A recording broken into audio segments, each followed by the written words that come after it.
Bienvenidas y bienvenidos a Noticias Positivas, donde te mostramos que un mundo es mejor, un mundo mucho mejor. ¿Es posible? Claro que sí. Y un mundo es mejor y para ello necesitamos construir un mundo mejor en muchos ámbitos. Y había uno de ellos del que todavía no habíamos hablado, siendo yo además conocedor del tema, que era el software libre. Y por eso estamos aquí con Raymond Barrenechea, que es coordinador de Reciclanet. ¿Cómo estamos, Raymond? Hola, buenas tardes. Muy bien, aquí estamos. Gracias. Bueno, cuéntanos, Raymond, ¿qué es esto de Reciclanet?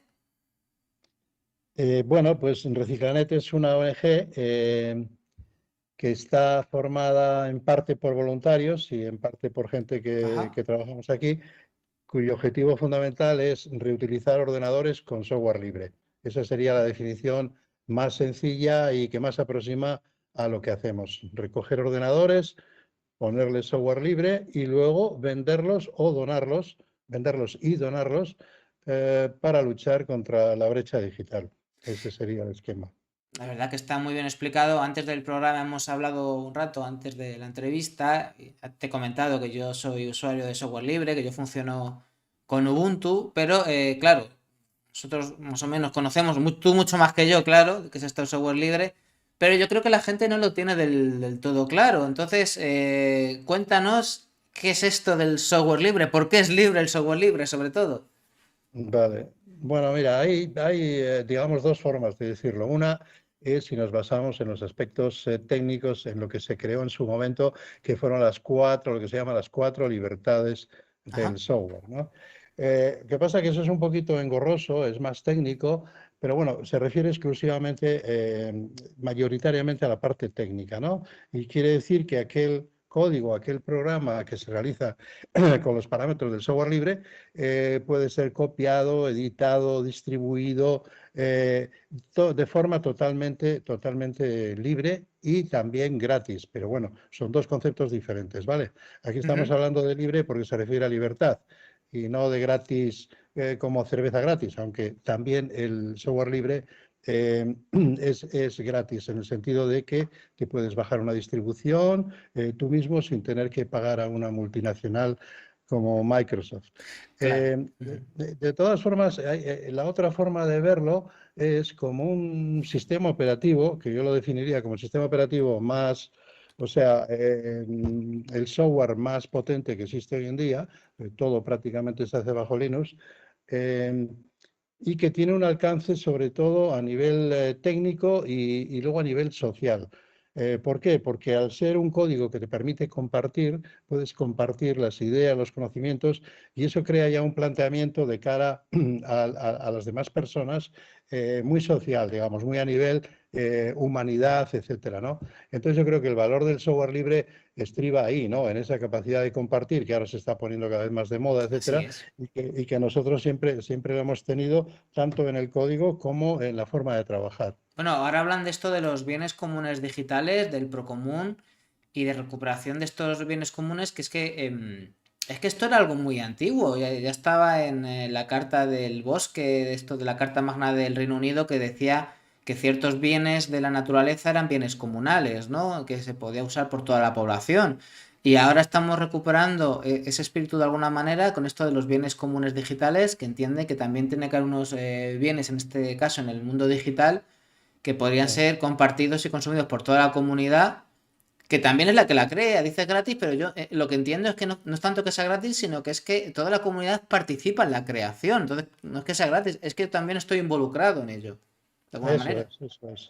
Eso es. Entonces, efectivamente, el bien común, digamos, la ventaja que tiene es, a ver, ¿cómo decirlo? Hay un tema con el software libre que toca los fundamentos de, digamos, de esa sociedad capitalista, ¿no? Como Ujú. son el tema de los copyrights, ¿no?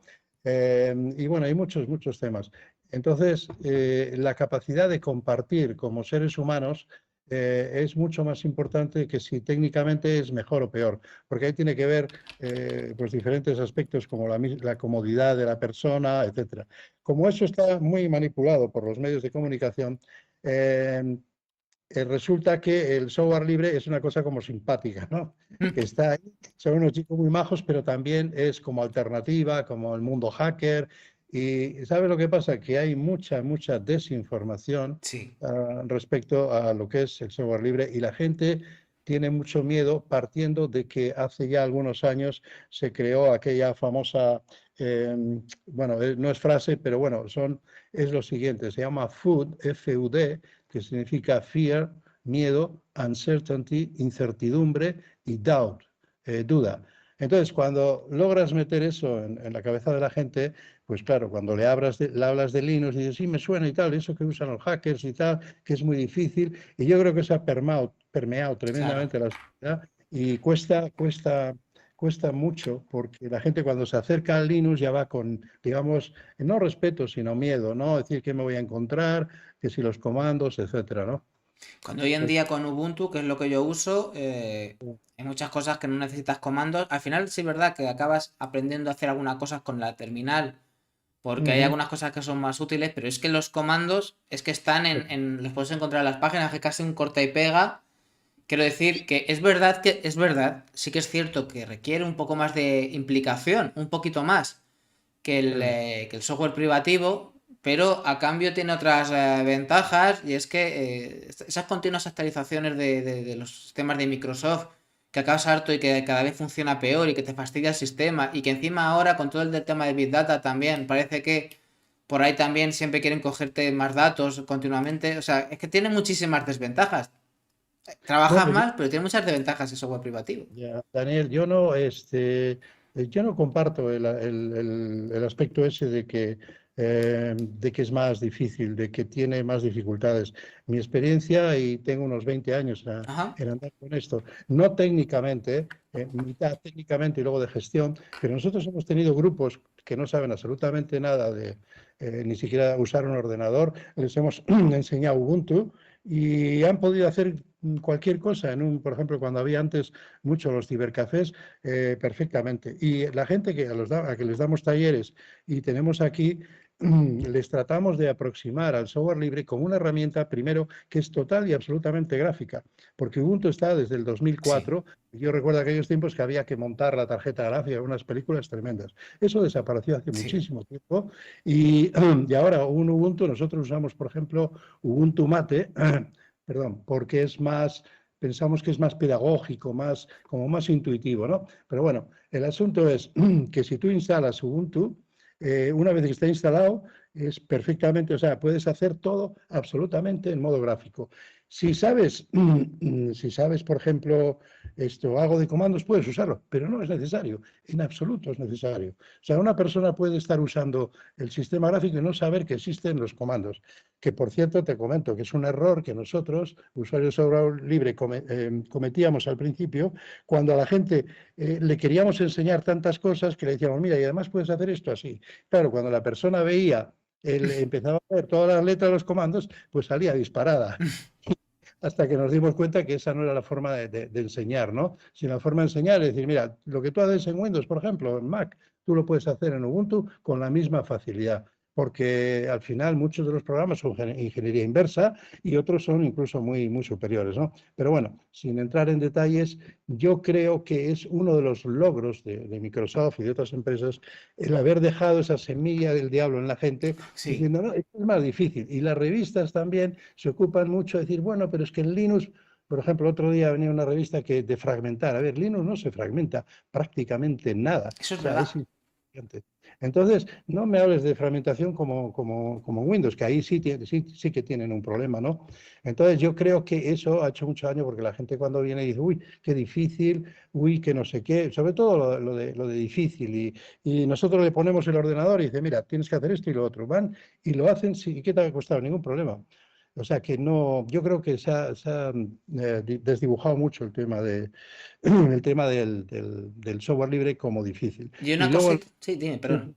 no, No, no, dime. te iba a decir que una cosita que es totalmente, para mí, fascinante y que va en el tema ambiental, que aquí en Noticias Positivas, como sabes, nos preocupa mucho, es que tú coges un ordenador y le pones una versión de Ubuntu. Por ejemplo, yo tengo uno pequeñito que, aparte del grande, uno de estos, ¿cómo se llama? Un notebook o, bueno, estos que son muy pequeños, que Sí, iba a pedales, porque Windows al final, con actualizaciones y con leches, al final llega un momento que hace obsoleto el ordenador echando leche y ya no te vale.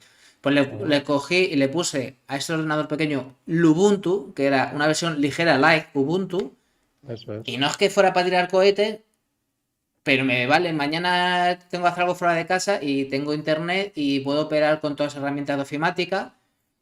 Es algo operativo, no para todos los días, pero es algo operativo y antes es que era un ordenador para tirarlo a la basura. Quiero decir, Sí, sí. o sea, ahí sí que es verdad que software libre te permite recuperar, no sé si casi cualquier máquina, pero desde luego alarga mucho más la vida del ordenador y eso significa menos residuos informáticos, menos basura informática que Eso al es. final creo que tiene que ver también con el tema no solamente de la contaminación, sino con el tema del cambio climático y de la necesidad de materiales que necesitamos una transición ecológica que requiere muchos materiales, el coltan y todo lo demás, Ujú. que no nos sobra, ¿verdad? No sé si vosotros Eh, estáis al loro o habláis de este tema mucho, os interesa.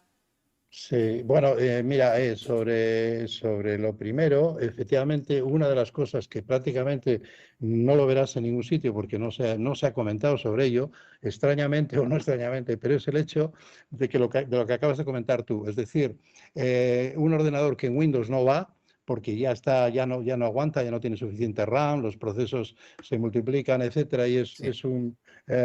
bueno, es muy difícil de manejarlo, se hace lento, etcétera. En Ubuntu, pues ya no digamos, con un Lubuntu, que es de lo más ligero que hay, Sí. funciona perfectamente.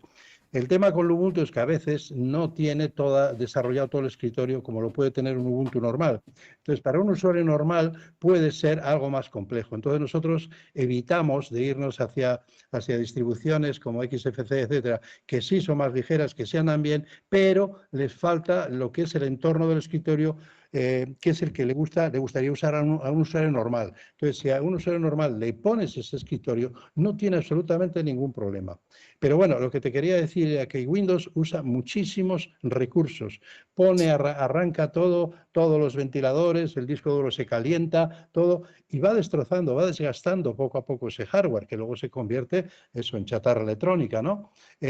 Linux es mucho más inteligente con todos los procesos de memoria, etcétera. O sea que técnicamente hablando, un equipo normal, dura mucho más. A eso añádele el tema de los virus, que Sí, sí, sí.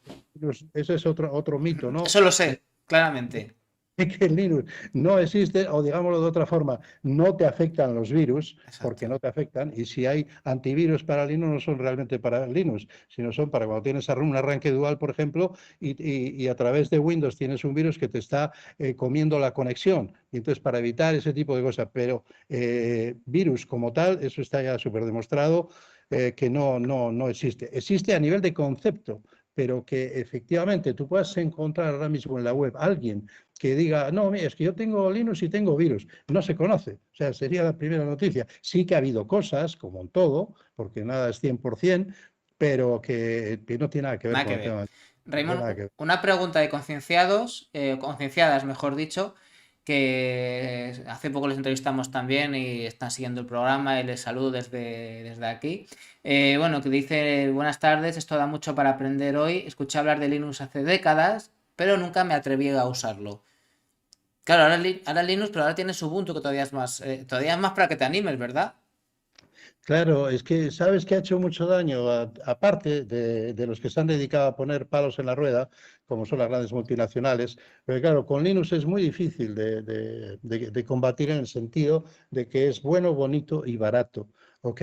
Eso no puedes competir en el mercado. Entonces, bueno, ahora lo que ha hecho Windows es el abrazo del oso y como ha comprado la Linux Foundation y todo, bueno, la cosa es que ha metido ahí el Linux, pero bueno, para no enredarnos, yo le diría a la gente que se coja un Ubuntu, por ejemplo, este Mate, el mismo que usamos nosotros, y lo ponga a funcionar y se va a dar cuenta que funciona perfectamente bien. Te quería decir que se ha hecho mucho daño en las revistas, sobre todo con distribuciones. Va, pues es que hay una distribución y el sistema, digamos, ecológico de Linux que lo tiene, pero claro, eso que tú comentabas antes, si tú usas Lubuntu, o usas otra distribución, incluso gente ha dicho, no, te pones un Red Hat, que eso también es Linux. Es decir, hay tanto, y la gente se pierde.